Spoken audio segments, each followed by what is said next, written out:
KKMD 477화 폴란드 시장을 대한민국에게 뺏겼다는 독일 일간지 디 벨트의 한탄과 폴란드 매체 디펜스24 논평. 독일 필요 없는데? 러시아가 우크라이나를 침공하기 시작한 이후 물심양면으로 우크라이나를 도왔던 나라들 중 하나가 폴란드라는 사실은 널리 알려져 있습니다. 폴란드 군사 매체 디펜스24가 지난 9월 29일 게재한 기사 내용에 따르면 러시아가 우크라이나를 침공하기 이전부터 폴란드 정부는 유럽연합과 독일에게 여러 차례 경고를 했었던 것으로 드러나고 있습니다. 폴란드 정부의 경고에도 불구하고 유럽연합과 독일은 늘 있는 폴란드의 과민 반응 정도로 치부하고 대수롭지 않게 여겼다는 것이죠. 디펜스24는 폴란드 정치인들이 대한민국의 역사에서 폴란드의 역사를 보고 있다는 이야기를 하고 있습니다. 그만큼 동질감을 느끼고 있다는 뜻인데요. 기사에 올라와 있는 폴란드 네티즌들의 댓글을 보면서 폴란드 입장에 대한민국을 대입해 생각해 본다면 폴란드와 국경을 접하고 있는 세계 2위의 군사대국이자 권위주의 국가인 러시아는 중국으로, 유럽연합의 실질적인 경제 리더인 독일은 일본으로 치환시켜 생각해 볼 수 있겠다는 생각이 들었습니다. 이는 어디까지나 제 개인적인 생각이라는 점 다시 한번 말씀드립니다.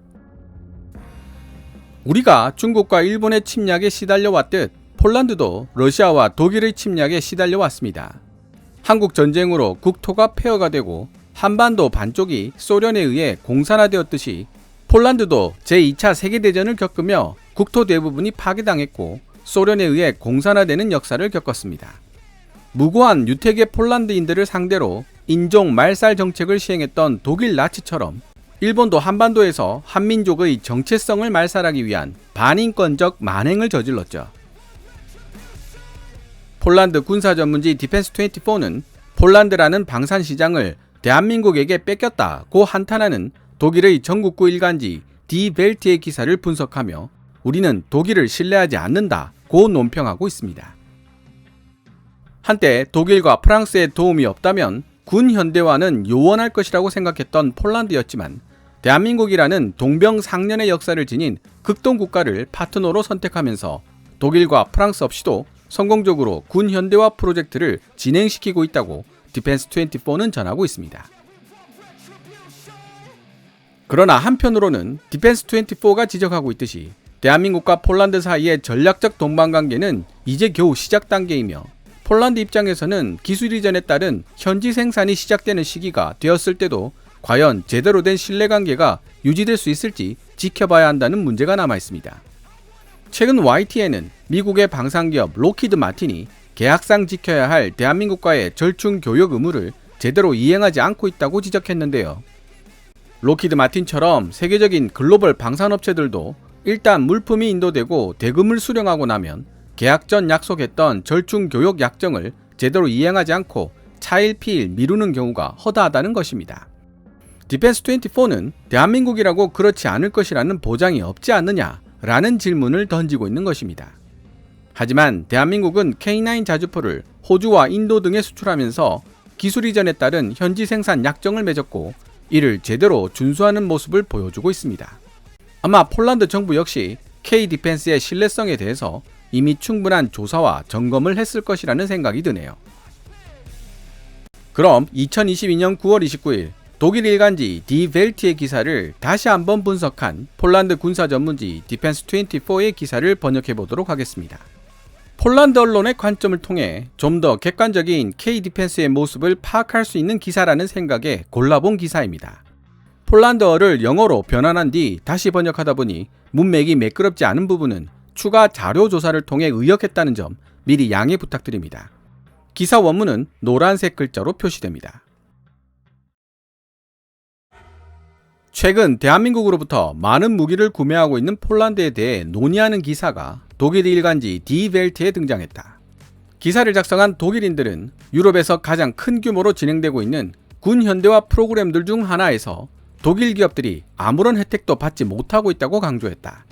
그들은 또한 폴란드와 대한민국의 방산 협력이 유럽의 대기업들, 특히 독일 방산업계 및 자동차 업계에 대한 실질적인 경쟁을 유발하고 있는 중이라고 지적했다.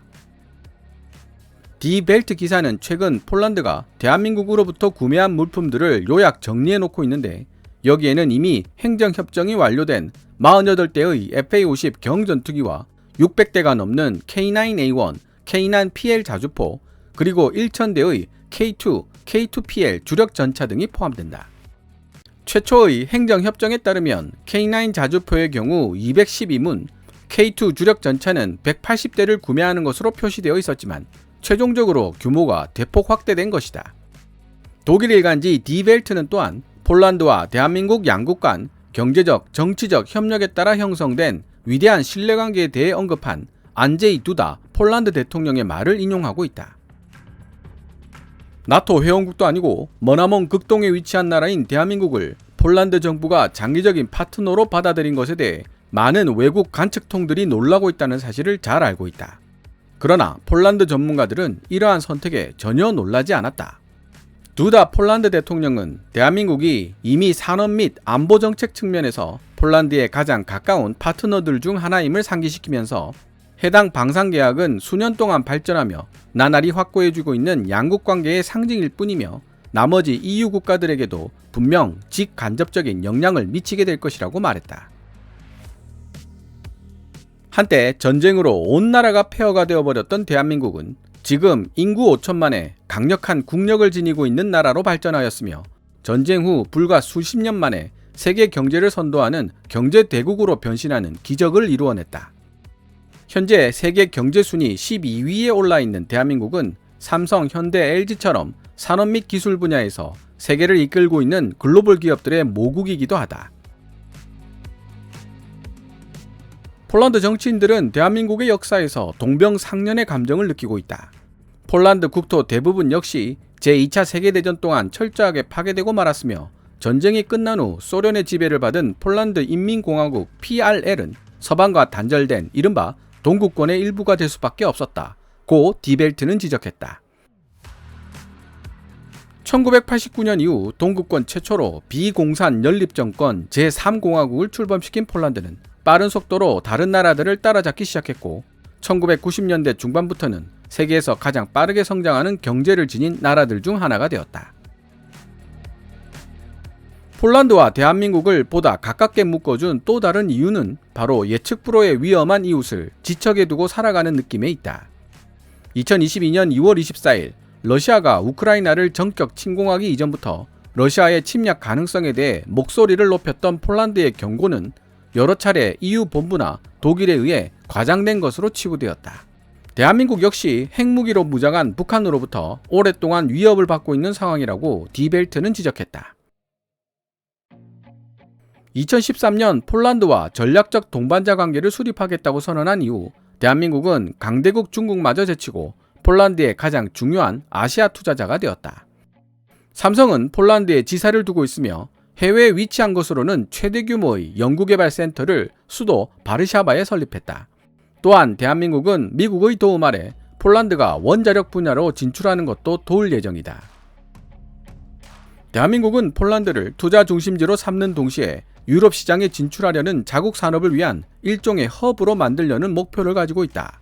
유럽의 대기업들, 특히 독일 방산업계 및 자동차 업계들에게 있어 대한민국의 폴란드 진출은 녹록치 않은 경쟁 상황이 발생할 수 있다는 사실을 의미한다. 독일 디벨트 기사에 대한 폴란드 디펜스24의 논평. 독일 일간지 디벨트의 기사는 최소한 다음 몇 가지 이유로 논평할 가치가 있다. 첫째, 폴란드와 대한민국 간에 긴밀한 협력이 있었으며 대규모 무기 거래가 있었던 것 또한 사실이다. 둘째로, 나토 회원국인 폴란드가 독일 혹은 프랑스 방산업체들의 참여 없이도 대규모 군 현대화 프로그램을 진행시켜 나가고 있다는 점에서 세계의 주목을 끌고 있기 때문이다. 이 기사는 또한 폴란드가 우크라이나에 상당한 양의 군사 장비들을 기증했으며 대한민국으로부터 대량의 무기를 구매한 것은 우크라이나로 이전된 군사 장비들로 인한 공백을 메우려는 희망이 일부 작용한 것이라고 언급하고 있다. 디벨트는 기사를 통해 폴란드와 대한민국 사이에 이루어지고 있는 전방위적인 협력이 조만간 독일 산업체들에게 힘겨운 경쟁을 요구하게 될지도 모른다는 사실도 강조했다. 독일에서는 우크라이나를 원조해 줄 것인가 말 것인가에 대해 상당히 첨예한 공개 토론이 벌어지고 있다. 독일이 주력 전차와 보병 전투 장갑차, 심지어 1970년대에 생산하여 수명 주기가 얼마 남지 않은 구형 레오파드 1이나 마르더 장갑차마저도 우크라이나로 인도하는 것을 거부했다는 사실이 알려지면서 독일은 방산시장 파트너로서의 신뢰도 측면에서 적지 않은 타격을 받게 되었다. 숄츠 총리의 정책이 범대서양주의 정치권은 물론 방산업계에 의해서도 비판받는 이유 중 하나가 바로 여기에 있다. 한 가지 덧붙이자면 전쟁 중인 국가에게는 무기를 판매하지 않는다는 이념을 내세우고 있는 독일은 세계 최고 수준의 무기 수출국들 중 하나이며 인권 침해로 기소된 중동 국가들과도 방산 분야에서 협력하고 있다. 또 다른 문제는 독일 방산업계가 군사 장비를 빠른 시일 내에 생산하여 인도할 수 있는 능력을 보유하고 있는지에 대한 것이다. 독일은 의심할 여지 없이 새롭고 현대적인 유형의 무기를 개발할 수 있는 능력과 가능성을 지니고 있지만 생산 속도를 지금보다 더 빠르게 가속시키는 것은 전혀 다른 차원의 이야기이며 많은 어려움에 직면할 수밖에 없다. 그 이유는 간단하다. 지난 20년 동안 독일 연방군의 능력은 지속적으로 감퇴되어 왔고 해외 수출 주문량 역시 광범위한 생산 라인을 핫한 상태로 유지하기에는 불충분했기 때문이다. 그리고 인력난에 시달리는 오늘날 독일 방산업계는 가뜩이나 어려운 독일 시장에서 제대로 된 인력을 구하기 위해 치열한 경쟁을 각오해야 할 입장이다.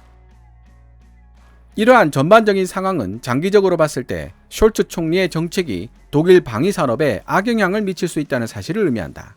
독일 방위산업은 엄청난 잠재력을 지니고 있기 때문에 결코 과소평가할 수 없고 앞으로도 세계적인 강자 자리를 유지해 나갈 개연성이 크다. 하지만 향후 독일 방위산업이 작금의 지배력을 계속 유지해 나가기는 아마도 어려울 것으로 보인다. 한 예가 바로 최근까지 유럽의 주력전차 MBT 시장에서 독일이 누리고 있던 독점적 지위인데 최근 폴란드가 3.5세대 주력전차 미국 M1A2 에이브람스와 대한민국 K2 흑표를 구매하면서 독일의 이러한 독점적 지위가 무너지기 시작했다.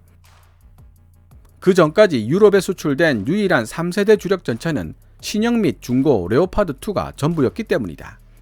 대한민국 방산업체들이 독일 방산업체들의 경쟁 상대가 된 것은 이미 오래전 일이다. 독일 PGH-2000과 동일한 클래스로 분류되는 K9 자주포를 같은 유럽 국가인 노르웨이, 핀란드 그리고 에스토니아에 판매하고 있었기 때문이다. 물론 양국 간 방위산업 협력이 이제 첫 발을 내딛는 단계라는 점을 생각해 본다면 향후 폴란드가 대한민국과의 협력을 산업적으로 어떻게 완벽하게 성사시켜 나갈 수 있느냐에 따라 많은 것들이 달라지게 될 것이다. 폴란드의 최초 구매는 어쩔 수 없이 대한민국에서 이미 만들어져 있는 기성 장비를 그대로 수입하는 과정이 될 수밖에 없으며 이후 현지 생산 과정에서 대한민국과의 산업협력이 어떤 방향으로 진행될지 아직 알 수 없기 때문이다. 그러나 최근 리투아니아, 에스토니아 그리고 루마니아 대표단 등이 DX코리아 2022 행사를 기점으로 동시에 대한민국을 방문한 것은 우연의 일치가 아니며 그만한 이유가 있었다는 사실을 잊지 말아야 할 것이다. 더욱이 대한민국 정부 역시 최근 브뤼셀 주재 한국 대사관을 북대서양 동맹 North Atlantic Alliance에 대한 사절단으로 승인하며 북대서양 조약기구 나토와의 정치적 협력을 강화하고 있는 중이어서 북대서양 동맹 국가들과의 군비 협력이 확대될 가능성이 커지고 있다. 동시에 서유럽 국가의 방산업체들과 경쟁하고 있는 대한민국 방산업체들은 계속해서 성장하고 있는 중이다.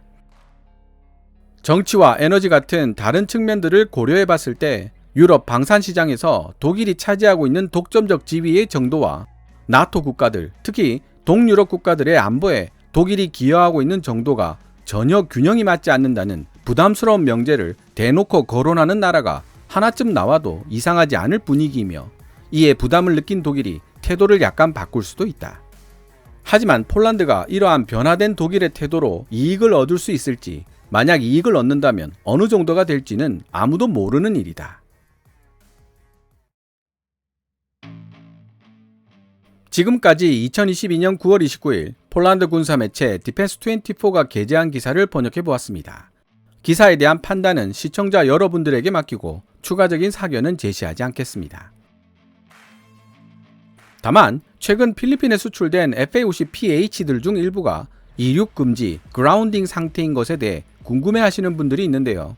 필리핀 유명 군사 블로거인 맥스 디펜스에서도 이 사건을 다루고 있습니다. 맥스 디펜스에 따르면 필리핀 공군 수뇌부는 배정된 예산이 부족해 충분한 예비 부품을 확보하지 못했고 그 결과 벌어진 사건이라는 답변을 내놓았습니다. 업계 소식통과 군 관계자를 통해서도 관련 내용을 들었던 적이 있는데요.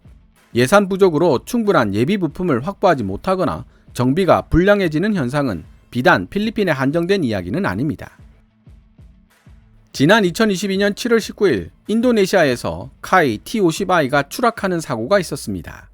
이런 사고가 일어나면 카이와 인도네시아 정부가 모두 전문가를 파견하여 사고의 원인을 분석하고 책임 소재를 결정하게 됩니다. 해당 사고가 일어난 이후 석 달 조금 안 되는 시간이 흘렀는데요. 구글링을 통해 찾아봤지만 카이에게 책임 소재가 있다는 이야기는 아직까지 검색되지 않고 있습니다. 인도네시아처럼 여러 나라 전술기를 동시에 사용하게 되면 군수 지원 체계상 비용이 상승하는 문제도 생기지만 한정된 인력으로 인한 정비 불량의 문제도 불거지기 쉽습니다. 인도네시아는 대한민국 KF-21 보라매에 프랑스 라팔 그리고 미국 보잉의 F-15EX까지 도입하겠다고 나서고 있는데요. 비싸고 좋은 전투기를 백화점 쇼핑하듯 구매하는 쪽보다 한두 종류의 전투기라도 제대로 운용할 수 있는 방법을 고민하는 쪽이 더 뛰어난 전투력을 보여주지 않을까 생각해봤습니다. 오늘 KKMD에서 준비한 내용은 여기까지입니다. 방송되었던 내용들은 KKMD 공식 블로그에서도 만나보실 수 있으니 구글 검색창에서 KKMD를 검색해 보시기 바랍니다. KKMD는 여러분들께서 챙겨봐 주시는 광고 수익으로 운영되고 있으며 후원 멤버로 가입해 주시면 영상 제작 지원과 더불어 업로드된 영상을 더 일찍 만나보실 수 있습니다. 지금까지 시청해 주셔서 감사합니다. 케빈즈 밀리터리 채널 KKMD